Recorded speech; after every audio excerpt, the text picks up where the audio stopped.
And welcome back, everyone. Welcome back to another week, another edition of the KungFu Cup, the KFC number 7 StarCraft Evolution Edition. I'm of course your VIP. With me, I'm joined by these amazing players, by the people in the chat as well, and by my lovely plushies. Welcome, one and all. And thank you so much to Zombie Grub. Baby God. Thank you so much for the raid. Hope you had a great stream. Hope you had a great cast. Hope you had a great time covering the GSL qualifiers.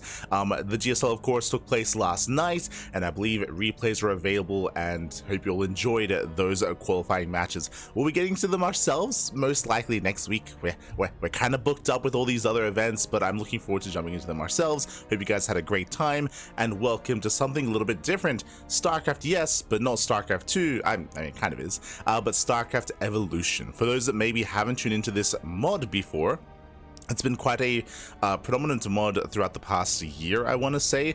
Really kind of hit the field and hit stride last year, of course, when it came to Korean show matches and Korean tournaments, then hit the international scene as well. We've been covering this mod for the past 6 months at this point, maybe a little bit more than that. And it's been a wild ride. It's been very entertaining. It's been really nostalgic as well.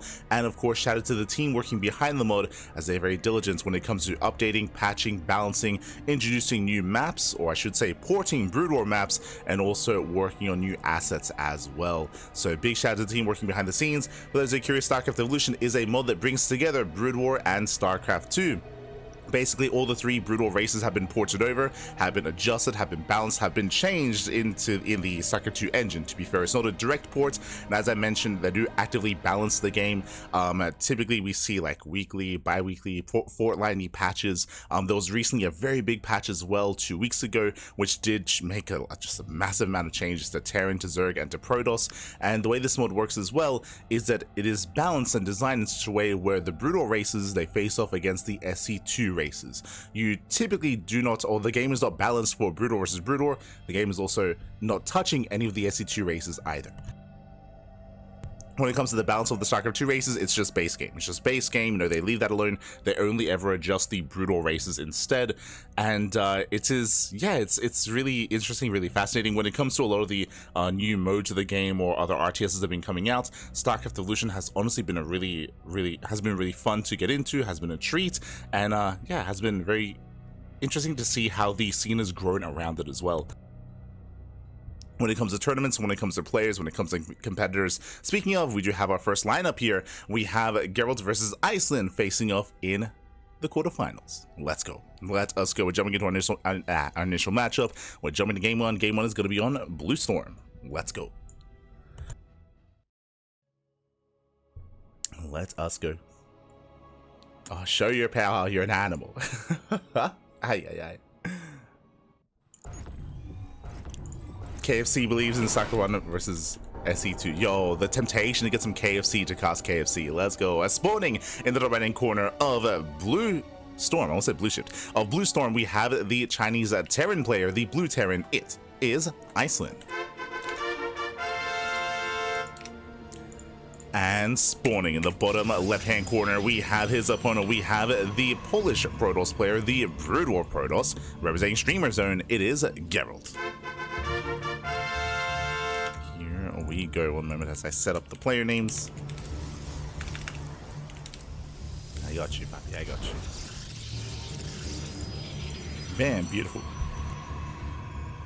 Beautiful, here we go. So we have our initial TVP, and welcome one and all to Blue Storm. Blue Storm, if you have been an avid watcher of Brood War, you will know this is a Brood War ported map. This was a map that was active back in the circa of 2016/2017, back when StarCraft Remastered first came out. It might have been active a little bit before that, but that's when I was watching. That was back when we had the Spot TV Challenger series, the SSL, Spot TV Star League, I should say. So yeah, it's been a long time. It's been years since I've seen this map. It's great to see it ported over here for StarCraft Evolution, for KungFu Cup. Some of the big features here, this map, as you can see, is a very narrow choke point coming into the natural, so it is very difficult to commit to all ins. Try to break through this choke point. Likewise, there's also a destructible tower here as well, so you can fully wall this area off and secure yourself. But what is more exposed is the third base location. As you can see here, the third is looking I would say a little bit unusual, especially if you're used to StarCraft 2 maps. The third base is right next to a massive ramp. Like, there's a lot of high ground here, there's a lot of elevation. You can definitely lay siege upon the third base very easily from this area, which is typically why, as the defending player, as we get into our openers, double gas, oh sorry, Rax expand here out of our Terran player. But as we get into our openers, typically, especially with the Zelnaga, the defending player wants to hold the high ground. They want to take control here of this area of the map and not allow the opposing player to actually get close enough to make use of this high ground, typically. Likewise, across the map, we do have initial openers as well. Just Gate Expand out of Gerald. Likewise, Rax Expand out of our Terran, out of Icelin. So far, so good. We do have our initial Dragoon openers. When it comes to openers in PvT, from the Brood War side of things, it is very common to open up Dragoon into Reaver drop. Not saying that happens every game, but it is very common and very meta to open up Reaver drop and Reaver harass. Reavers are definitely an interesting unit to get into here. It is almost a blending between Immortals and Disruptors. I would say it definitely has aspects of both, and it needs to have aspects of both because you only have the one splash damage, splash damage unit, I should say. You have High Templar and Storm, that is true, but you don't have as much variety getting into Colossus, getting into Disruptors, getting into Immortals like you would have in StarCraft 2. In Brood War, your robo units are much more limited in what you have available to you, so because of that, a lot of these units in Brood War, they have to take on multiple roles, and the Reaver is a good example of that. But now though, I'm going to be settling in. Likewise, back at home, we do have our initial openers here. We have Reactored Marine, interesting, so a little bit of a safer start, most likely into a 1-1-1. This looks like the beginning of potentially something like drop play. We'll see if we do go for an earlier starport into Medevacs, into Wintermines. Otherwise, Gerald, he's just securing his position here, just fanning on out, and yet to throw down his tech of choice. Did mention how Reaver drops are a little bit more commonplace. There's not out of this world to see something like a faster Citadel into Storm, into Charge lots instead, or Speed lots. Meanwhile, oh, I was waiting for the starport. That is a very fast third TC. Okay, so a greedy build here by Icelin, rushing into a third base, cutting some corners here, and we'll see if he can get away with it. This suddenly makes a little bit more sense that he is setting up here defensively back at the natural, and thankfully for Icelin, Gerald, he's not really being too aggressive. He is gaining map control, and he is taking control of all the Zelnaga towers. He is getting ready to eventually move in. He is ideally waiting for Dragoon range. Dragoon range is a pretty impactful upgrade here. We're waiting for that timing, still fanning out and still moving out with more and more Dragoons. That does reinforce across the map. Behind this, we have the Robo alongside the Forge. Upon seeing the Robo, I'm like, okay, Robo into Bay, into Reavers, I would imagine, but the faster Forge here tells us that we're going to work on upgrades, and we may just look to reinforce and to try to micro into the main with a faster shuttle. This shuttle is on the way. Dragoons, they do push on forward. Likewise, there's also a high ground here as well, so a low ground natural. This makes it even more difficult to defend, at least from the right hand side. Tag getting in position. There it is, we have the Bay on the way. That should be for Reaver drops. Dragoon range does kick in, and it can outrange the bunker, but cannot outrange the tank. Ooh, the tank shot's going to be going up. He's going for the tank itself. Repair's not in time. Tank is going to go down. Massive pickup. The tank does fall. And from here, there's nothing to really threaten these Dragoons. I mean, that tank was the backbone of the army. Without the tank, we're not going to get away with this greed. It's not going to happen. Again, faster TC. The greed is being punished. The bunker is under fire. And now we can start focusing down those SCVs. Yeah, workers are going to be zoned away. More Dragoons rocking up. And again, Iceland, who was looking forward to a longer game. Oh, we do see a bit of an overextension from Gerald. We'll bleed out one Dragoon. One Dragoon goes down. Shuttle has arrived. From here, we can micro back. We can also, ferry into the main. Behind this, here come the Reavers. Now, this is not your traditional Reaver drop opener, as typically the shuttle will be lined up with shuttle speed and with the initial Reaver, and it'd be done a little bit differently here. Gerald jumping ahead of time, slipping into the main, getting a couple of SCVs. Does get a couple, does pull away. Likewise, behind this, it is going to be Cloak Banshees from our Terran. So setting up for some harass. It can be a little bit awkward to get detection here as the Brood War Protoss player, just because you do need the observatory and you need to make use of your robo production for that. Oh! As the shuttle takes a lot of hits, Dragoons are left on their own. And without these Dragoons, they should be going down. Oh, just barely. So overall, Icelin, he's holding, he's defending, but he is contained on two bases. Behind this, going for a second star, going for a third star. What? Mass Banshee? He's crazy.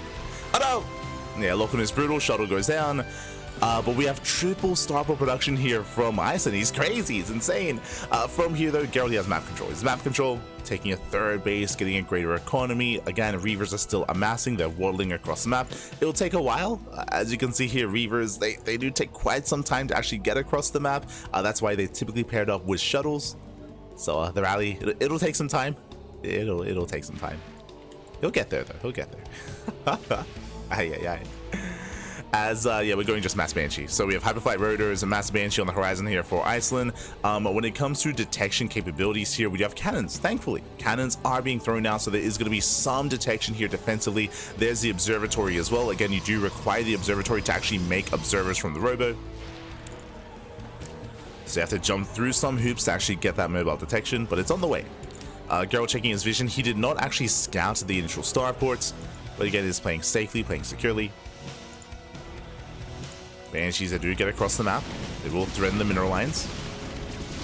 And 2-3 probes going to be going down, but the cannon does hold its own. And with that, Gerald, he does defend. He bleeds out 3 probes, but only 3 workers, and he's still successfully containing his opponent, containing Icelin. 4th command center's on the way, still going Mass Banshee. You know, the Reavers, they made it. Let's go. They made it across the map. They're building up their Scarab shots. Now, thankfully for Gerald, there's no Vikings. Oh, I spoke too soon. We have reactive Vikings on the way. They're going to be designed to shut down those shuttles. Reaver's going to be coming in. And shot's going to be going up. Ooh, going in for the Cyclone. Not on the bio. One Reaver goes down. So far, so good. Icelin, he holds his own. Down to 1 Reaver. Gerald, he's holding on to that shot. Likewise, Banshee production is still ongoing. And Gerald, he peels off to drop towards the natural instead. Going for the mineral line. Likewise, Icelin, he finally breaks out. He can finally take his 3rd TC. Oh. Shot going off. Getting 5 SCV so far. Did I say 5? Oh. Oh my god. Getting it to 6. Nice switch towards the end. Oh my god, wait, gee, wait, what? where are we going, Pappy? Ay. What just happened? I was almost like seeing like a Zealot dragged across the map. That was crazy.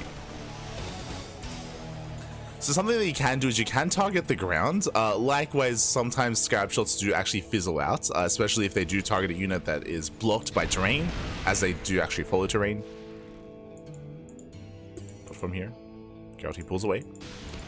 Does pull away. Oh Jesus, the Banshees, they have been popping off. Oh my god. They have been popping off here, getting into the main. Going for the cannon. Cannon is going to be targeted down. The cannon on its own is not going to be enough. Ooh, and this is getting out of hand. Getting 16, 17, 18 probe kills, and still not done. The Zealots, they don't shoot up, whereas the anti-air Dragoons are now coming in. But remember, Dragoons are so much more immobile compared to Stalkers. There's no blink. There's no blink. They have to waddle on over. And that makes something like Banshee Harass that much more difficult to deal with, especially without any air units. So that's going to be 25 probe kills. And again, Icelin, he broke out. He's on his own 3rd base. He's muling his heart out, getting even more economic damage. Shuttle trying to chase him down. Oh. There's another way to deal with this. Boosting in with those Dragoons. Likewise, back at home, still not stopping Banshee production. He's crazy. He's not stopping. Making more Banshees, making more Vikings. His ground army here is going to be lacking as a result. He has some bio, he has a handful of tanks.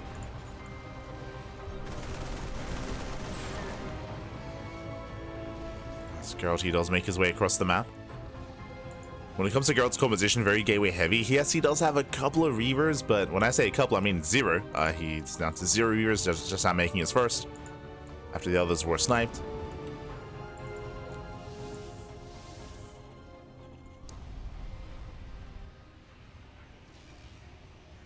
Just setting up a drop into the main. Likewise, Gerald pushing on the right hand side. Jesus, pushing into a massive wall off here. We got the planetary, we have more bunkers, tank lines behind this as well. Likewise, Gerald, he does get into the main. Going for the Doom drop. Does drop in. Vikings, they will shut down the shuttles, but the Zealots, they can wreak havoc. They're getting into the bio. Remember, the bio upgrades or the bio army here is lacking. Marines going down. Vikings forced to land. Gerald diving in. But again, there is a wall. Cells, they won't achieve much. Likewise, Banshees, they get across the map. They snipe the expansion. Not just the base, but also the Dragoons. The Dragoons are going down one after the other. And now finally, Gerald, he's like, God, I'm forced to throw down Stargates. He didn't want to, but these Banshees, they've gotten out of hand. They've gotten out of control. They take down the Otosis pylon. Everything gets depowered. Dragoons now going down one after the other. Down to 2, down to 1, down to 0. Reinforcements are arriving though. It takes down the Reaver as well. Very nicely done. Banshees, they snipe the Reaver. They pull back. The Stargates are just now about to finish. From here, we can go into Scouts. We can go into Corsairs. But Gerald finding out the hard way how difficult it is to deal with this without any Sky Toss. So it's a late reaction, a late tech choice, but he's getting there. No, without losing another 8 probes. As finally they get called out. Banshees will go down. Like how he cleans up all the Banshees after he throws down the Stargates. He's like, God damn, I guess I didn't even need them. He's like, God damn it. But of course, there's still more Banshees on the way. So now he can, of course, start investing into those Scouts. Meanwhile, 4th base being taken from our Terran player. They'll take bottom right. Likewise, go to reclaiming top left. Remember, this base was sniped earlier. Fleet beacon on the way. I assumed Scouts, I assumed Corsairs, but no, we are working towards carriers. Okay, let's go. Getting into carrier production.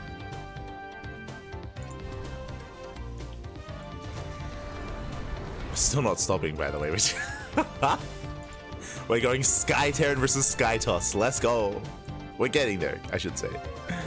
We have the shield upgrades on the way. We have +1 air attack as well. Girl's moving out. Ooh, and he will catch out these tanks.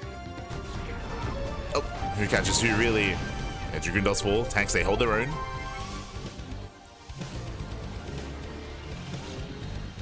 Siege in time, massive volleys going off, and Banshees, they just head straight into the bases. And remember, likewise, no recall. I haven't really spoken much about the differences between, you know, Brutal Protoss and the SE2 Protoss, but as you can see here, Dragoons, it's not just that they're less mobile than Stalkers, but also there's no base recall. So in general, mobility is very limited for Brutal Protoss, and likewise, as a result, positional play, map awareness, and map control is even more important for Brutal Protoss as well. Keeping vision on army movements, getting in position ahead of time, leaving units at home. It's all about that positional play as 21 more probes go down. As drop play and harass like this can be that much more punishing to a Brutal Protoss player. Not just that, but likewise, site defense can be even more important as well. Like if you know that your army is going to be a little bit slower, then setting up setting up lines of cannons and shield batteries just to buy time. As I'm afraid to look, how many probes have gone down this game? 63. 63 workers. Banshees are now done. They head over towards top left. Just one cannon in position. Meanwhile, Vikings, they land into the main. They came with the production. They're going for the Stargates, and Gerald is being pulled apart. Ay, ay, ay. Stargates, they will survive. Thankfully, we have some Dragoons in position. Meanwhile, Icelin taking the northern base. Every base he can. Not many Dragoons left over. Likewise, we now have 1 carrier. Oh, yeah, these Dragoons are going to be hunted down. Yeah, 1 carrier. Gerald, he is out of position. He's rotating over. The top left-hand base is exposed. And he's going for it. He's going for the base. Going for the expansion. +3 attackers on the way. Advanced service as well. I mean, I believe that will impact the Vikings. As Scouts, they will clean this up eventually, but they're going for the expansion. Won't get it. Nexus will survive.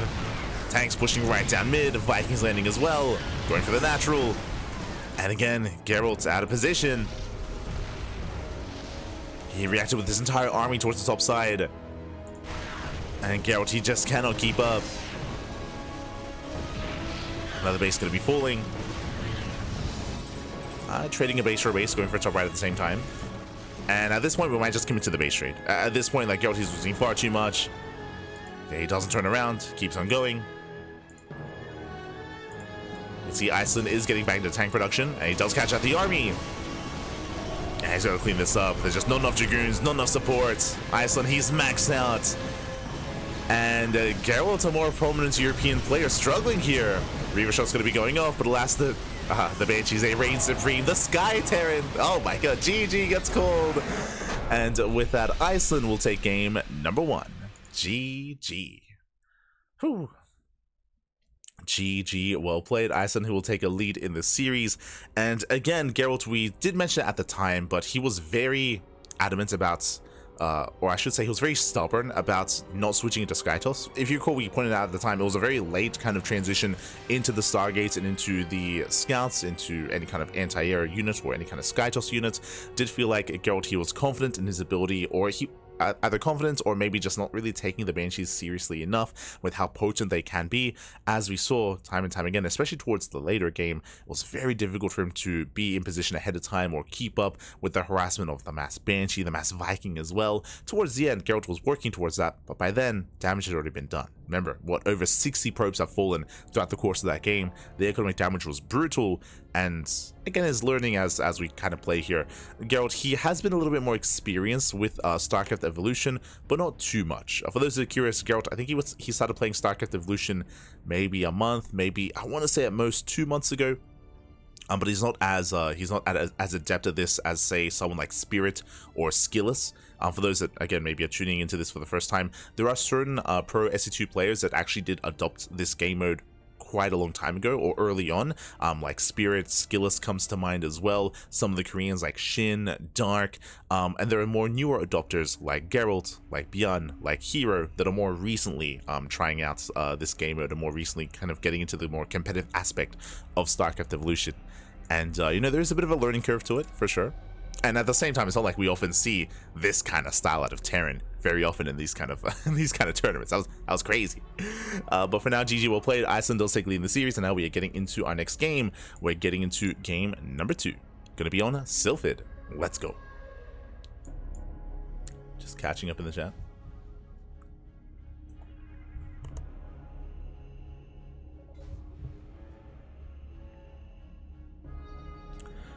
Do brutal races have good balance? Can we see the statistics? There is a Wikipedia page.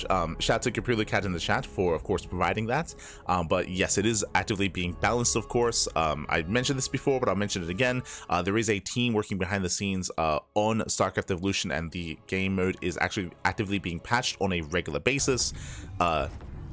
It's one of those things where, especially during the podcast, when we go over all the patch notes, it is a little bit surreal to, like, maybe on a fortnightly or even on a weekly basis at times going over patch notes, whereas we're used to seeing like maybe a patch once a year in StarCraft 2.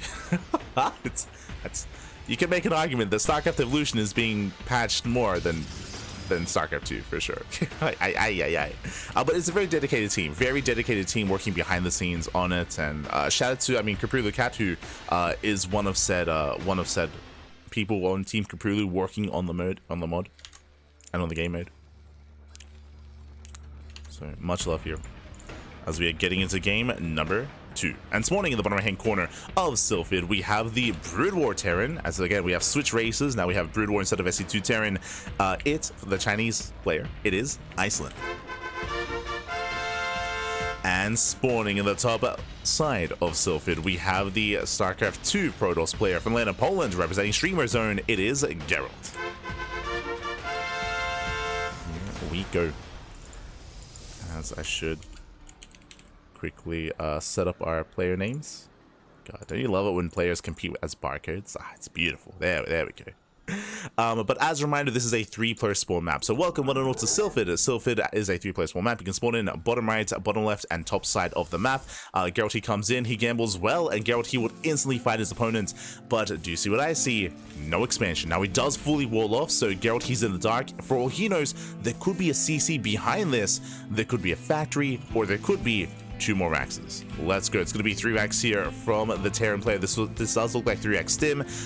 In Brood War, there is a brutal timing here, a brutal build that actually does exist in SE2 as well. It is 3 Rax stim. If you're familiar with the TvP matchup in SE2, especially with Cure, like Cure, he was in love with this build back in the side Delta map pool. He would do this almost every single TvP going for these re-maxes, going for these stim timings. But in Brood War, this does hit different.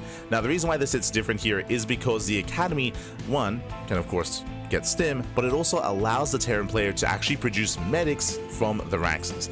In SC2, medic support is actually hidden, or it actually pinned behind the starport production, right behind the starport production building. You have to tech up even further to get into medevac support. Here in Brood War, it's all done from the racks, so this hits harder, faster with medic support with stim, which is crazy. So it hits real fast and real hard. Typically, this build in StarCraft 2 hits without medevacs. It hits with pure marine, and what that means here is that in SC2, usually you have to preserve your stims. You have like 1 or 2 stims. You have like 2 stims at most, and you have to make them count. Here, with this variation, you can stim a little bit more freely and more often because of those medics supporting the army. Meanwhile, Gerald, he does get across the map. He's going for his own proxy setup. Initially going for a gate expand, don't get me wrong, but he will go for a 3-gate setup here, 1 proxy across the map, and with this, he'll be able to slow down this army ahead of time. But can he slow it down enough? Now, we have seen, how do you shut this down? Actually, I would say the same way that you shut it down in SE2 with a Robo Opener. Robo Opener into Fast Immortal, into Fast Colossus with a safety Sentry can completely shut this down. Gerald, he does confirm the build. Stim is now done. Oh, Stim is complete. It does him in, does catch the first Stalker. Yeah, first Stalker goes down. Proxy is going to be shut down as well, and Gerald, he's in trouble here. Down to 2 gateways. Again, he has no Robo, he has 2 gateways to work with. There we go, now reactive Robo, but this is a late Robo for Gerald. Ay. And the boys are being pulled. Oh, we just go for the all-in. 1 base all-in out of Iceland. The boys are being pulled. Army does stim across the map. And Gerald, yes, he does have force fields. He can buy time. But he doesn't have to buy time. He has to slice this army up. He needs to try to cut this army in half and deal with it a portion at a time. It all comes down to the force fields. Show us what you got. Stims in. He does zone away some of the Marines. Not bad. Okay, Marines are pinned back. SCV is going to be going down. So far, good start for Geralt, but he's going to be out of force fields. There we go. 2 more sentries on the way. The boys, they do get behind. Do we have more force fields? Not quite. Yeah, boys being pulled. All the SCV is going to be going down first. Likewise, probes buying time. Marines are moving their way in. Force field once again pinning back some of the Marines. They do get pinned back. Nice control so far by Geralt. Targeting down whatever he can. Trading very well here. Remember, his opponent's all in. He's running out of SCVs. And Geralt, he's holding. Oh god, as he stims in, never mind. Oh my god, so close. He does go for the force field, but we're running out of steam. We're down to what, 4 Marines? Yeah, 4 Marines left. Very nice control here by Geralt. More Marines trickling in, but Geralt, he will barely hold on. The force fields with the MVPs time and time again, cutting the army in half. GG gets called, and Geralt, he will hold. He will tie the series 1-1. Whew, GG. Let's go. GG, well played again. Very crucial force fields there for Geralt to be able to slow down the army, to cut it in half, deal with 1 portion at a time. Very intense. GG, well played. Whew. And with that, we're going into game number 3. We're going to the ace match. Let's go. We are going to the ace match. And we'll see how this story ends, as we're loading into one of my favorite maps. There's a lot to get into here. We're loading into Monty Hall.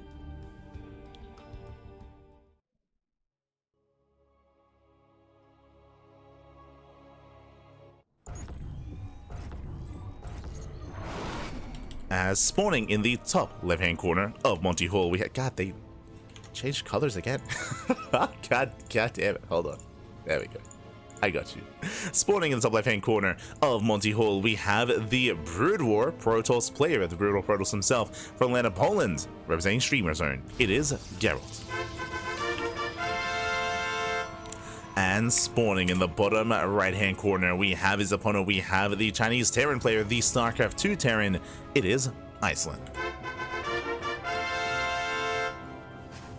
Here we go. As we are setting up, we are going to be settling in already. Gerald just zooming across the map. Now, first things first, welcome to Monty Hall. Welcome to a pseudo island map. What does that mean? As you can see, we're fully walled in. We're fully walled in with minerals in your own respective main base, and there are 3 separate lanes, almost like a MOBA, like a Dota or a League of Legends, where you have 3 lanes here, and they are completely isolated from each other. Obviously, you can drop from base to base, but Gerald, he does actually slip in. Yeah, he does slip in. There is one patch that you can mine through with a worker. Gerald's putting... Look, he locks it in! He's a lazy expansion, not bad! Does go for the pylon block, and with that, no CC, no command center, not yet. As he's being as annoying as possible, but again, you can, I should say, the small gold mineral patch that is 1 mineral, so you can mine through, and that is enough for a worker to fit through, but only a worker. Oh, as the SCVs are under fire, Gerald just being so annoying this early on. Yeah, tasing away at those SCVs, but again, a Zealot or a Marine or a Zergling cannot fit through this. Like, other units cannot fit through, only workers. There might be some other units that can, but for the most part, small size units only. Like, I'm thinking, like, maybe like a hallucinated worker, I guess, can fit through. As once again, we do get the pylon block, so Gerald just trying to delay the expansion for as long as possible. Behind this, Gerald, he does expand towards the center lane. Does expand towards his opponent. Meanwhile, CC in the main base of Icelin. Bearing in mind, he can, of course, just lift and land. So he can still throw it in a CC. Likewise, thinking about maybe expanding on the right-hand side instead. So again, we have 3 lanes. We have 3 different lanes here. They all isolated from each other, outside of course, dropping. Or I believe there are some areas here where Colossus can wander from one end to the other, as they can traverse through cliff faces. Behind this, getting to our own 2-gate Dragoon opener. Likewise, back at home, going for our initial ranked expand into 1-1-1. Now, last time we saw this Terran player here, Icelin, going into this matchup, going into his StarCraft 2 Terran, we saw Mass Banshee, right? We saw 1-1-1 into Cloak Banshee. Do we see that again, or was that a one-off sort of build? Something that I'm concerned about here, if we do see it again in this series, is I want to believe that Gerald, he is now a lot more prepared mentally for that sort of scenario. I believe he'd be a lot more willing to throw down a Stargate, to go into Scouts, to go into Corsairs, to go into a more dedicated reaction to something like Banshee play. Especially after what just happened in Game 1, right? It's a learning experience, and Gerald, he learns.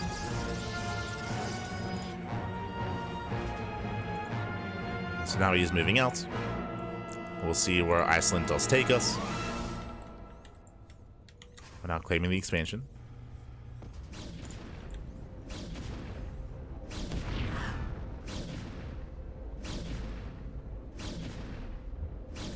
As he will delay that bunker, likewise chipping away at the CC. Bearing in mind that, yeah, you have to mine through these minerals to actually gain access to this space. He actually kind of supports. Yeah, force to float elsewhere. Again, these Marines, they cannot actually defend the natural, as there are still mineral patches here. You have to mine through them first to actually come in with your army. So far, a very strong start for Gerald, as he is heavily delaying any kind of mining and that natural base of his opponent. Iceland stuck on one base that much longer, and he still can't get through. Can mine through that gold patch though. So workers, they can actually start mining, start saturating. Likewise, opening up with a Hellion drop. Okay. Let him cook, baby. Let him cook. Hellion drop to his left-hand side. Behind this, building up his first tank. There's that 1-1-1. What do we have? We have a tech lab on the starport. Show us the Cloak Banshees. So we are setting up. Likewise, behind this, Gerald's committing to Master Dragoon. There's the Robo most likely for a Reaver base play. So far, the same build, going for the initial shuttle first to harass across the map. Now, the scary thing here is that Gerald, he's rallying, right? He's rallying everything across the map, so he has nothing at home to defend. And here comes that Hellion drop. The probe does spot this, though. ACs. Does see the drop. Gerald, he races back home. He evacuates the main. The probes are lining up. Up! Oh my god, brutal volley. Again, 3 Hellion shots to 1 shot here. So we can 1-shot these probes. Getting 5, getting 6. Getting up to 7. Medevac goes down. It's going to be a one-way trip. But it's going to be worth it here. As he takes down 12 workers. 1 more volley. Another probe going to be going down. 13. 13 probe kills for 4 Hellions. Well worth it for the Terran. Very well worth it.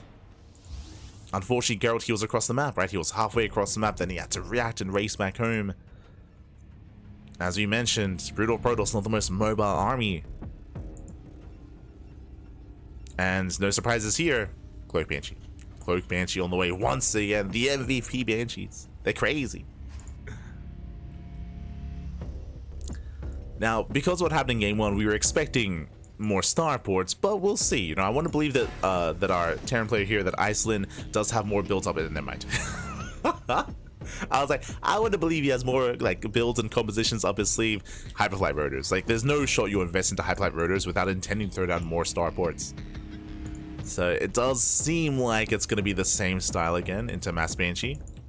Meanwhile, Dragoons, they drop in. Already, double Stargate, double Stargate, double Stargate's on the way. Gerald already, he does react quite hard to this. Nice juggling, nice control. It's a Marine. Up!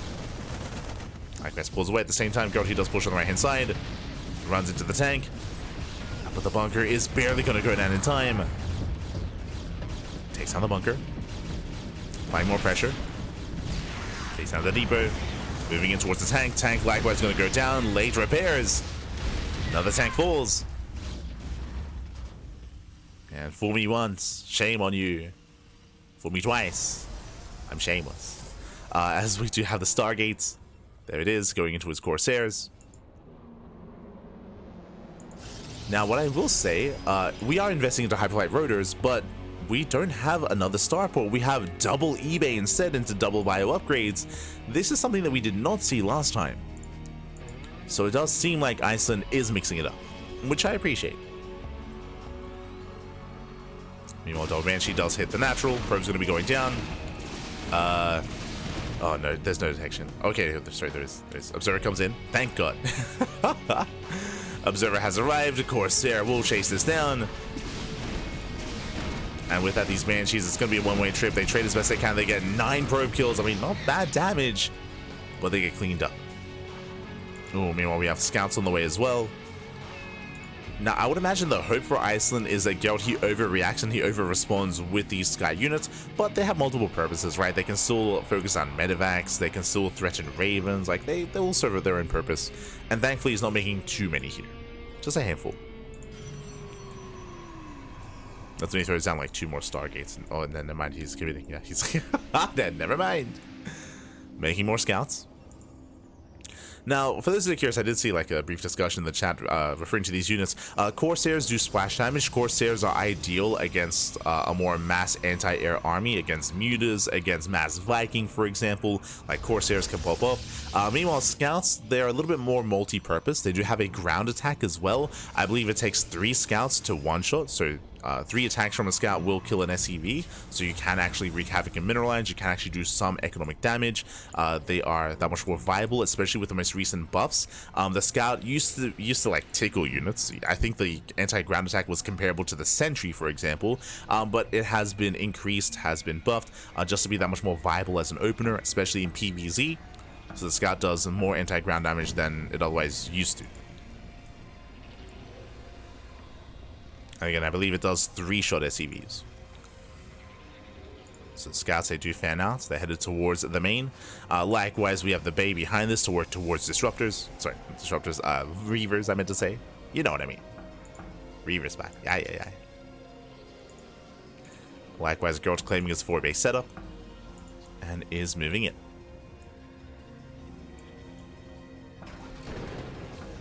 Actually, never mind, going for stim. Okay, the stim is still being researched. 10 minute stim? Jesus. Won't quite get it, but we'll pick up the SCVs, and there we go. SCVs are going down one after the other. Brutal damage. Marines, remember, they cannot stim this down. As stim was delayed in favor of Cloak Banshee and Hyperflight Rotors. So delayed by upgrades, 7 SCV kills. Corsairs, they make their way in towards the natural. Thankfully, there is a turret. Turrets will zone away. For Corsairs, hold position here. Getting more workers, getting more economic damage. Marines, they do start to step in. And they will get 1. Oh, there we go. 1 does go down. But so far, very nice damage here for these scouts. Likewise, Gerald pushing in. Does move in. Oh, gets punished for it though. Stim is done. Yeah, Stim is out complete. Dragoons are going down one after the other. Brutal damage. There was no support. Oh my god. Dragoons, they crumble, papi. Yeah. We just keep going. We don't stop. Getting almost every single Dragoon. Behind this, we just see Gerald transitioning into his own carrier production. Carriers are on the way. Now, carriers are a little bit different here in Brood War. As you can see, carriers, they only hold 4 interceptors. Like, carriers, when they first pop out, they're honestly quite weak. Like, 4 interceptors that don't really add too much here, that they're not really too impactful, they don't have that much DPS. There is an upgrade to increase the capacity of the carrier for extra interceptors, but the army's just stimming in. And where's the splash damage? Where's the storm? Where the reavers? Carriers will do nothing. Voids are being pulled, and Icelin, he just sends it right down me. He pulls the boys. 3-way Solin, just send it, papi. Pull the boys. Yo, he knows how to commit. He knows. I mean, there's one reaver though. One reaver has arrived. Tanks moving in. Furisha going off. Takes down the SCVs, but tanks are getting on top of the production. And again, Gerald caught with his pants down. Caught with that 10-minute stim timing. You never expect it. The 10-minute stim, it's crazy. Ay. As again, the carriers do nothing is the problem here. Like, against this many Marines, the carrier interceptors, like, they're all over this world. They get shut down instantly. Like, carriers, they need time to really build up. And at this point, they're dead supply. The carriers are dead supply. The gateways are being depowered. And Icelin has done it. He has done it here. Takes down the Corsair, takes down the interceptors, 20 probe kills, gateways are depowered, and there's barely anything left. Barely anything remaining. Yeah, so from here he can just stim, and he can win. Did cost him all of his workers at the 3rd base, but it's fine, doesn't matter. Stims with 4, takes down another carrier. He's a little bit over-stimmed at this point, but it's fine. It's fine. He can overstim. GG. And Iceland, he will take the series 2-1, advancing on to the semi-finals. GG. GG, congratulations. Again, Gerald, he did have a different approach this time, which I was quite fond of. Going for the Stargates, going for the Scouts, they had their play, shutting down the Banshees and harassing across the map. But so much happened so quickly that just escalated out of control. I'm referring to the... unironically, the stim timing. I'm referring to when Geralt did move out with his Stalker, sorry, with his Dragoons. He lost, what, 9 Dragoons? Like, when he was poking into that center expansion, he lost every single Dragoon, and suddenly his army was that much worse for wear. Likewise, he was also caught mid-transition. I should emphasize that as well, is that when Iceland did send everything across the map, that was as Geralt was spending so many resources into carriers. And as we mentioned, carriers, it takes some time to get into their upgrades to actually be more impactful to the army. So that was a little bit greedy, I would say, from Geralt to delay splash damage. Remember, he only had 1 Reaver for that fight, and it just barely popped out. Like, he had delayed Reaver production, he had delayed his splash damage in favor of rushing into carrier. So maybe just a little bit too cavalier, maybe a little bit too confident, a little bit too comfortable to be able to rush his way into carrier tech. And again, he was caught as he was investing, as he was transitioning. GG. GG, well played. With that, Iceland will claim the series, and we will be getting ready here for our next quarterfinals match. Let's go. Let us go.